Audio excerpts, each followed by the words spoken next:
All right, the news and you. November 3rd, the prepper perspective. What's in the news and how we can use it to increase our own preparedness levels. Time to fall back and check your smoke alarms. So, fire departments recommend checking batteries in your carbon monoxide and smoke alarms twice a year, every time the time changes. So, either spring ahead or fall back. And we won't even get started on the merits of changing time or not. So, okay, so we've got that. We check the batteries, make sure they're changed out, fresh batteries in those devices. What else should we be checking or doing? Well, let's take advantage of this hopeful habit and behavior that we're forming and reinforcing to do some other things. Check out other batteries in things that you would consider to be your essential equipment.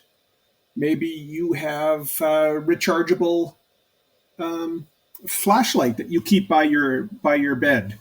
Maybe you have, a handheld CB or ham radio, and you keep spare batteries for that. Well, why not charge those up? Plug them in, top them up, put them back in storage. Anything you consider to be essential equipment, maybe put that on your check. Maybe go through, take this as an opportunity to check your, if you only do it twice a year, that's better than nothing. Check your vehicle fluid levels, right? Check the oil, top up the windshield washer fluid. Maybe make sure you've got enough critical supplies for your vehicle. Maybe use it as what's your critical inventory of batteries. Maybe you need to go out and get some new batteries to have on hand. Rotate the snacks or food in your bug-out bag or 72-hour kit. Quite often we'll put in some granola bars, some power bars, whatever it is, protein bars, snacks, things like that. Okay, we'll take it out of there. Take it for a lunch snack, give it to the kids, donate it to a food bank if you want, and then replace it with new stuff. Check and replace burnt out light bulbs. Well, go check around your house. The exterior, are things well lit? Do you have one of those dual motion sensor lights and one bulb has been burnt out for a while? Or maybe both bulbs are burnt out and you just haven't gotten around to checking and replacing it. Do it now. Get your seasonal equipment ready. Snow brush, shovel, de-icer, traction aids for your boots. Get all that stuff pre-positioned and out and ready.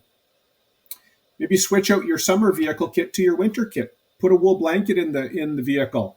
Yesterday I just went out. There was one of the vehicles I had forgotten a couple of bottles of water under the seat. So I took that out so they don't freeze and explode. A few other things to add to your list. State of emergency due to extended power outage. So this was in Nunavut, so up north. They said power outage, so there was no heat, no running water, no refrigeration.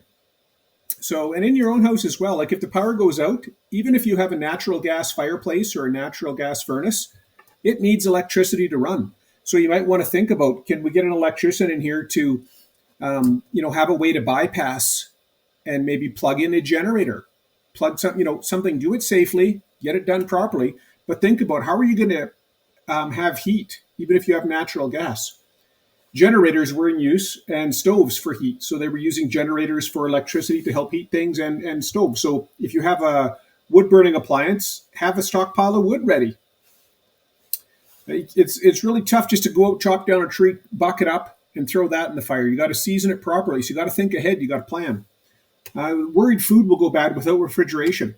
This one struck me as somewhat interesting because if you're up north and it's getting cold, I don't know if I didn't check the weather up there to see if it's below freezing all the time, but maybe, are you worried about both heating and cooling for your food? Maybe have a backup generation, solar generators, wind, have that generation for both your cooling and heating needs. Ensure you have fuel for your generators and fuel for heating. Again, back to the wood. Have secondary cooling devices. So have a cooler ready. I've got a couple of empty coolers. Yeah, we take them when we go camping or for picnics. But if the power goes out, you can also pack those things full of stuff to pack it up into a smaller area and hopefully keep some stuff frozen longer. Or if it gets really, really cold and you're trying to keep things cool but not frozen, well, the insulation goes both ways. So you can try and, keep things a little bit warmer if you're worried about things freezing. And have a plan to cook things that may spoil. Well, all this meat's going to go bad. Well, we better cook it all up then. It'll last longer cooked than it will raw and uncooked. So have that plan. Books rich people read that poor people don't. This was the article title, and as I delved into it, it was more principle based. They did outline some very specific books that they were focusing on, but I'm more interested in the principles. And oddly enough, that was one of the themes, is that most of the successful people, well, they read a lot, a lot. Either several hours a day to a book a week. Some are even more voracious than that. So a recommendation and a lesson to be learned from successful people, not just rich, but successful. Read a lot, read on varied topics. A lot of their books focused on, the reality that we have to make tough decisions. In business, you have to fire people. You have to, let people go. You have to do, things to be successful that are hard. I'm not saying that they're wrong, but they're tough. Doing the right thing is quite often a lot harder than doing the wrong thing. And a lot of it was principles based. So it's not about having all the answers, but you have systems in place that you use in a wide variety of conditions or situations to help you get to the answers and then make those hard decisions. And that's what we focus on this channel. Risk Ready 101. What are the principles? What are the standardized things you have in place to help you cope with situations that come at you, even if you don't know what those are going to be? Critiquing those above you is not just expected, but required. So don't think of it as just those above you. Think of it critiquing and feedback in general. Ask for feedback, welcome it, look at it. If someone gives you feedback, that means they took the time, they cared enough to actually review your work or to think about how you could make improvements. Accept that feedback. You might not have to or want to make all the changes recommendation, but at least take the feedback and discuss why you are or are not making the changes. And that assumptions and plans must be tested, revised, and improved. Once a plan hits the reality of the real world, things change.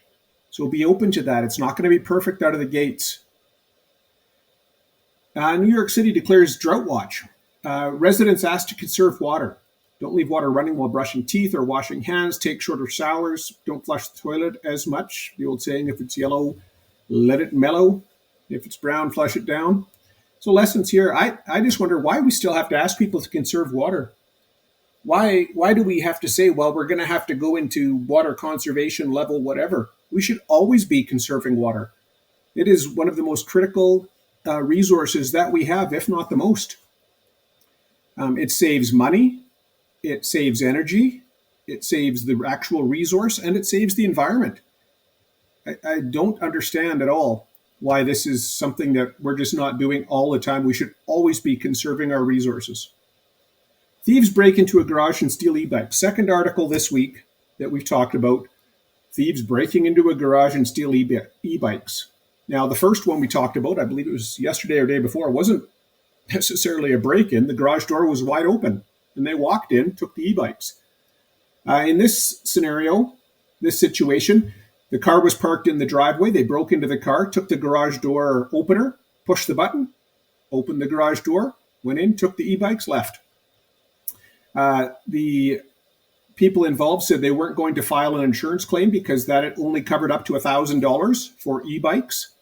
And they felt that their premiums they thought would go up, so they weren't even going to make a claim. They did have security cameras, and the article was more, I think, an appeal to people. One, I think they're sharing their experience, which is great to help hopefully avoid this happening to other people, and maybe to help find the criminals who broke into their garage and took their stuff. Mitigation. Don't leave the garage door open in your car. I know it's, again, as we've talked about many times, security versus convenience. Is it a pain in the butt to take the garage door opener out of the car? Yeah. Could it mitigate crime? Yes, absolutely.